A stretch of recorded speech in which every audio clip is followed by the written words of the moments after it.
ओम शांति। 15 जून 2026। बाबा के महावाक्य। मीठे बच्चे, अमर बाबा आया है तुम्हें ज्ञान का तीसरा नेत्र देने। अभी तुम तीनों कालों और तीनों लोकों को जानते हो। प्रश्न। रूहानी बाप रूहों को वर्षा किस आधार पर देते हैं? उत्तर, पढ़ाई के आधार पर। जो बच्चे अच्छी रीति पढ़ते हैं, देह अभिमान को छोड़ देही अभिमानी रहने का पुरुषार्थ करते हैं, उन्हें ही बाप का वर्षा मिलता है। लौकिक बाप सिर्फ बच्चों को वर्षा देते हैं, लेकिन पारलौकिक बाप का संबंध रूहों से है, इसलिए रूहों को वर्षा देते हैं। गीत भोलेनाथ से निराला। ओम शांति। रूहानी बच्चे रूहानी बाप से अमर कथा सुन रहे हैं। इस मृत्यु लोक से अमर लोक में जाने के लिए। निर्वाण धाम को अमर लोक नहीं कहा जाता। अमर लोक जहाँ तुम अकाले मृत्यु को नहीं पाते हो, इसलिए उनको अमर लोक कहा जाता है। रूहानी बाप जिसको अमरनाथ कहा जाता है, जरूर अमर लोक में ले जाने के लिए मृत्यु लोक में कथा सुनाएंगे। 3 कथाएं भारत में ही मशहूर है। अमर कथा सत्य नारायण की कथा, तीजरी की कथा। भक्ति मार्ग में तो तीजरी का अर्थ कोई समझते ही नहीं है। ज्ञान का तीसरा नेत्र सिवाय ज्ञान सागर अमर बाबा के कोई दे ना सके। यह भी झूठी कथाएं सुनाते हैं। मीठे मीठे रूहानी बच्चे अब जान गए हैं कि हमको अब ज्ञान का तीसरा नेत्र मिल रहा है, जिस तीसरे नेत्र से तीनों कालों तीनों लोकों को तुम जान चुके हो। मूल वतन, सूक्ष्म वतन, स्थूल वतन के आदि मध्य अंत को भी जान चुके हो। इसलिए बच्चे अपने को त्रिकालदर्शी भी समझते हैं। तुम मीठे मीठे बच्चों बिगर सृष्टि में कोई त्रिकालदर्शी नहीं होता। तीनों कालों अर्थात सृष्टि के आदि मध्य अंत को नहीं जानते। मूल वतन, सूक्ष्म वतन, स्थूल वतन को बहुत जानते हैं, परंतु तीनों कालों के आदि मध्य अंत को कोई नहीं जानते। अब मीठे मीठे रूहानी बच्चे रूहानी बाप से सुन रहे हैं। हम उनके बच्चे बने हैं। एक ही बार तुम रूहानी बच्चों को रूहानी बाप मिला है। रूहों को पढ़ाते हैं और सब देह अभिमानी होने के कारण कहते हैं, मैं यह पढ़ता हूँ, मैं यह करता हूँ। देह अभिमान आ जाता है। अभी संगम पर रूहानी बाप आकर रूहानी बच्चों को कहते हैं कि तुम अच्छी रीति पढ़ो। बाप से हर एक बच्चा वर्षा लेने का हकदार है, क्योंकि सब रूहानी बच्चे हो ना। लौकिक संबंध में सिर्फ बच्चा वर्षे का हकदार बनता है। इस पारलौकिक संबंध में सभी बच्चों रूहों कंगालों को वर्षा मिलता है। अमरनाथ की भी कथा सुनाते हैं। कहते हैं पार्वती को पहाड़ी पर कंदराओं में जाकर कथा सुनाई। यह तो रॉन्ग है ना। अब तुम बच्चे जानते हो झूठ क्या है, सच क्या है। सच तो जरूर सच्चा बाबा ही सुनाएंगे। बाप एक ही बार सच सुनाए सचखंड का मालिक बनाते हैं। तुम जानते हो इस झूठ खंड को आग लगनी है। यह जो कुछ देखने में आता है यह नहीं रहेगा। समय बाकी थोड़ा है। यह शिव बाबा का ज्ञान यज्ञ है। जैसे लौकिक संबंध में भी बाप यज्ञ रचते हैं। कोई रुद्र यज्ञ रचते हैं, कोई गीता यज्ञ, कोई रामायण यज्ञ रचते हैं। यह है शिव बाबा व रुद्र ज्ञान यज्ञ। यह अंतिम यज्ञ है। तुम जानते हो हम अमरपुरी में अब जा रहे हैं। बाकी थोड़े मिनट का अब रास्ता है। कोई भी मनुष्य को यह पता नहीं है। वह तो कह देते हैं मृत्यु लोक से अमर लोक में जाने के लिए 40,000 वर्ष अभी पड़े हैं। अमर लोक सत्य को कहा जाता है। तुम बच्चों को अभी बाबा सम्मुख बैठ अमर कथा, तीजरी की कथा, सत्यनारायण की कथा सुना रहे हैं। भक्ति मार्ग में क्या क्या होता है वह तो देखा। भक्ति मार्ग का कितना विस्तार है। जैसे झाड़ का बड़ा विस्तार होता है वैसे हो भक्ति का भी बड़ा कर्मकांड का झाड़ है। यज्ञ, व्रत, नेम, जप, तप आदि कितना करते हैं। इस जन्म के भक्त तो बहुत बैठे हैं। मनुष्यों की वृद्धि होती रहती है। तुम भक्ति मार्ग में आए हो तब से दूसरे धर्म स्थापन हुए हैं। हर एक का अपने धर्म से कनेक्शन है। हर एक की रस्म रिवाज अलग है। भारत अमरपुरी था। भारत अब मृत्यु लोक है। तुम आदि सनातन देवी देवता धर्म वाले थे, परंतु अब पतित होने के कारण तुम अपने को देवता कहला नहीं सकते। यह तुमको भूल गया है कि हम सो देवता थे। जैसे कहते हैं क्राइस्ट ने हमारा धर्म स्थापन किया तो हमारे क्रिश्चियन चले आए हैं।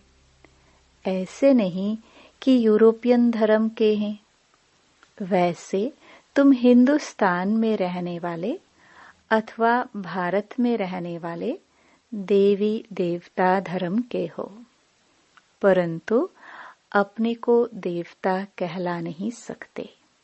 समझते हो हम तो पापी, नीच, कंगाल, विकारी है। भक्ति मार्ग में मनुष्य दुखी होते हैं तो बाप को ही पुकारते हैं। यह सिर्फ तुम ब्राह्मण बच्चे ही जानते हो कि जिस बाप को पुकारते आए हैं वह हमको बेहद का वर्षा देने के लिए अमर कथा सुना रहे हैं। हम अमरपुरी के मालिक बनने वाले हैं। अमरपुरी को स्वर्ग कहा जाता है। तुम कहेंगे हम स्वर्गवासी बनने के लिए पुरुषार्थ कर रहे हैं। कलयुग में मनुष्य मरते हैं तो कहते हैं स्वर्गवासी हुआ। अब उसने कोई स्वर्ग में जाने के लिए पुरुषार्थ थोड़े ही किया। तुम तो पुरुषार्थ कर रहे हो अमरपुरी वैकुंठ में जाने के लिए। पुरुषार्थ कराने वाला कौन? अमर बाबा जिसको अमरनाथ भी कहा जाता है। इस यज्ञ को पाठशाला भी कहा जाता है। दूसरे कोई पाठशाला को यज्ञ नहीं कहा जाता। यज्ञ अलग रचे जाते हैं, जिसमें ब्राह्मण लोग बैठ मंत्र पढ़ते हैं। बाप कहते हैं, यह तुम्हारा कॉलेज भी है, यज्ञ भी है, दोनों इकट्ठे हैं। तुम जानते हो, इस ज्ञान यज्ञ से विनाश ज्वाला प्रज्वलित हुई है। इसमें सारी दुनिया स्वाहा हो जानी है, फिर नई दुनिया बननी है। इसका नाम ही है महाभारी महाभारत लड़ाई। इस जैसी लड़ाई और कोई होती नहीं। कहते हैं, युद्ध में मुसलों से लड़ाई हुई। तुम्हारे साथ लड़ाई तो है नहीं, इसको महाभारत लड़ाई क्यों कहते हैं? भारत में तो एक ही धर्म होता है ना। मौत तो बाहर है, यहाँ लड़ाई की तो बात नहीं है। बाप समझाते हैं, तुम्हारे लिए नई दुनिया चाहिए तो जरूर पुरानी दुनिया का विनाश होगा। तुम बच्चों की बुद्धि में विराट रूप का भी सारा ज्ञान है। यह भी समझते हो, जो कल्प पहले आए थे वही आएंगे देवता बनने के लिए। बुद्धि का काम है। हम जितने ब्राह्मण बने हैं, अब फिर देवता बनेंगे। प्रजापिता ब्रह्मा भी गाया हुआ है। परमपिता परमात्मा ब्रह्मा द्वारा मनुष्य सृष्टि रचते हैं, इसलिए ब्रह्मा को प्रजापिता कहते हैं। परंतु कैसे कब रचते हैं, यह कोई नहीं जानते। क्या शुरू में मनुष्य नहीं है जिनको रचते हैं? बुलाते ही हैं, पतित पावन आवो। तो जब मनुष्य पतित होते हैं, तब तो बाप आते हैं। दुनिया को बदलना है। तुमको बाप नई दुनिया का लायक बनाते हैं। अभी सब तमो प्रधान पुरानी दुनिया में हो, फिर सतो प्रधान बनना है। बाप ने समझाया है, हर एक मनुष्य मात्र को, हर चीज को सतो रजो तमो में आना होता है। दुनिया नई से पुरानी जरूर होती है। कपड़ा भी नया पहनते हैं, फिर पुराना होता है। तुमको ज्ञान मिला है। सच्ची सत्य नारायण की कथा अभी तुम सुन रहे हो। गीता है सर्वशास्त्रमयी शिरोमणि, बाकी है उनके बाल बच्चे। जैसे ब्रह्मा की वंशावली, वैसे गीता है मुख्य। ओंज ते ओंज माँ बाप, बाकी हैं बच्चे। अभी माँ बाप से वर्षा मिल सकता है। बाकी कितने भी शास्त्र पढ़े, कुछ भी करे, वर्षा मिल ना सके। करके जो शास्त्र पढ़ते हैं, उनकी बहुत कमाई होती है। वह तो हो गया अल्पकाल के लिए। यहाँ तुम बच्चे जानते हो तो कितनी कमाई करते हो। 21 जन्म के लिए विचार करो। वह एक सुनाएंगे, सब उनको पैसे देंगे। यहाँ बाप तुम बच्चों को सुनाते हैं, तुम 21 जन्म के लिए कितने साहूकार बनते हो। वहाँ सुनाने वाले की जेब भरती है। भक्ति आदि करना प्रवृत्ति मार्ग वालों का काम है। तुम हो प्रवृत्ति मार्ग वाले। तुम जानते हो, स्वर्ग लोक में हम पूज्य थे, नहीं तो 84 जन्मों का हिसाब कहाँ से आए। यह है रूहानी ज्ञान जो सुप्रीम रूह ज्ञान सागर से मिलता है।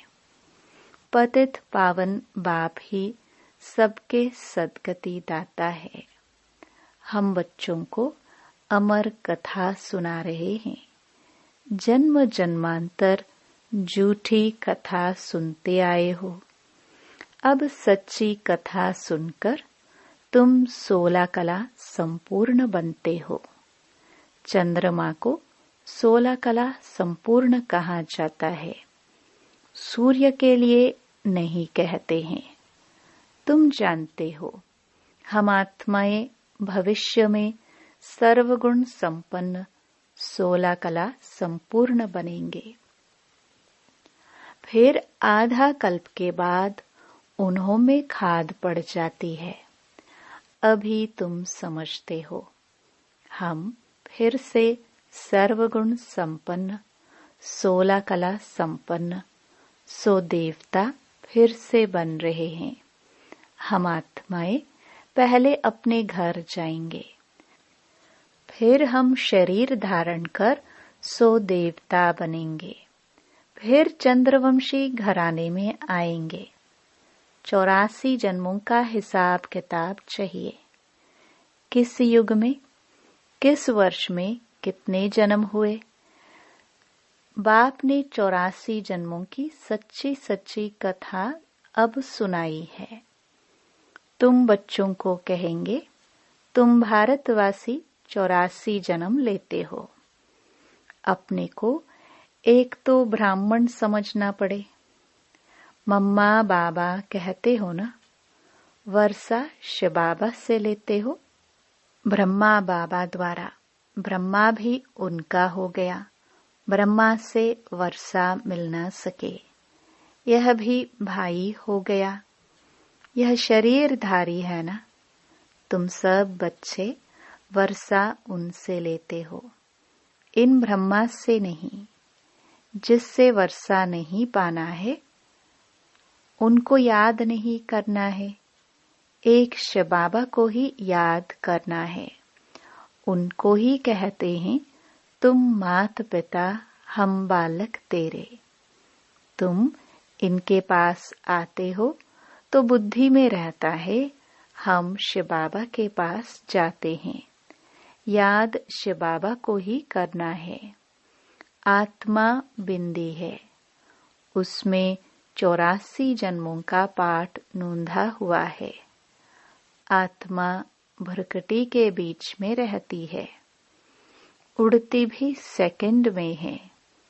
मैं आत्मा एक शरीर छोड़ दूसरा लेता हूँ।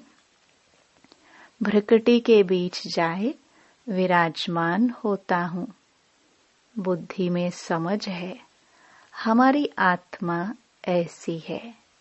सतयुग में तो कोई ऐसी चीज देखने की आश नहीं रहती। आत्मा को देख सकते हैं दिव्य दृष्टि से। कोई इन आंखों से देखने की बात नहीं है। भक्ति मार्ग में ही साक्षात्कार करते हैं। जैसे रामकृष्ण का शिष्य विवेकानंद था, उसने बताया है मैं सामने बैठा था तो उनकी आत्मा निकल मेरे में प्रवेश हो गई। ऐसे कोई होता नहीं है। आत्मा कैसे एक शरीर छोड़ दूसरे में प्रवेश करती है, ये सब बातें तुम बच्चों को समझाई जाती हैं। अभी तुम समझते हो हम अमरलोक में जाने के लिए पुरुषार्थ कर रहे हैं। अमरलोक में हम जन्म लेंगे, वहां हम गर्भ महल में होंगे। यहाँ तो गर्भ जेल में बहुत त्राही त्राही करते हैं। अब आधा कल्प के लिए बाबा तुमको सब दुखों से छुड़ाते हैं, तो कितना प्यार से ऐसे बाप को याद करना चाहिए। अच्छा, मीठे मीठे सिखिलदे बच्चों प्रति माता पिता बाप दादा का याद प्यार और गुड मॉर्निंग। रूहानी बाप की रूहानी बच्चों को नमस्ते। धारणा के लिए मुख्य सार। पहला, स्वयं को रूह समझ रूहानी बाप से पढ़कर पूरा वर्षा लेना है। सचखंड का मालिक बनने के लिए सच्ची कथा सुननी और सुनानी है। दूसरा, जिस बाप से बेहद का वर्षा मिलता है उसे ही याद करना है, किसी देहधारी को नहीं। इस पुरानी दुनिया को आग लगनी है, इसलिए इसे देखते भी नहीं देखना है। वरदान। साइलेंस की शक्ति द्वारा अपने रजिस्टर को साफ करने वाले लोकप्रिय प्रभु प्रिय भव। जैसे साइंस ने ऐसी इन्वेंशन की है जो लिखा हुआ सब मिट जाए, मालूम न पड़े। ऐसे आप साइलेंस की शक्ति से अपने रजिस्टर को रोज साफ करो तो प्रभु प्रिय व दैवी लोकप्रिय बन जाएंगे। सच्चाई सफाई को सभी पसंद करते हैं, इसलिए एक दिन के किए हुए व्यर्थ संकल्प व व्यर्थ कर्म की दूसरे दिन लीक भी न रहे। बीती को बीती कर फुल स्टॉप लगा दो तो रजिस्टर साफ रहेगा और साहिब राजी हो जाएगा। स्लोगन। व्यर्थ संकल्प करना व दूसरों के व्यर्थ संकल्प चलाने के निमित्त बनना, यह भी अपवित्रता है। ये अव्यक्त इशारे। सदा हर्षित रहने के लिए अपनी नेचर को सरल बनाओ, सहनशील बनो। मन, वाणी, कर्म में सरलता और सहनशीलता, यह दोनों आवश्यक है। अगर सरलता है, सहनशीलता नहीं तो भी श्रेष्ठ नहीं। सरलता के साथ सहनशीलता है तो शक्ति स्वरूप कहा जाता है। शक्तियों के चित्रों में सरलता और सहनशीलता दोनों ही गुण दिखाते हैं। अभी के रिजल्ट में कहाँ सहनशीलता अधिक है, कहाँ सरलता अधिक है। अब इन दोनों को समान बनाओ। ओम शांति।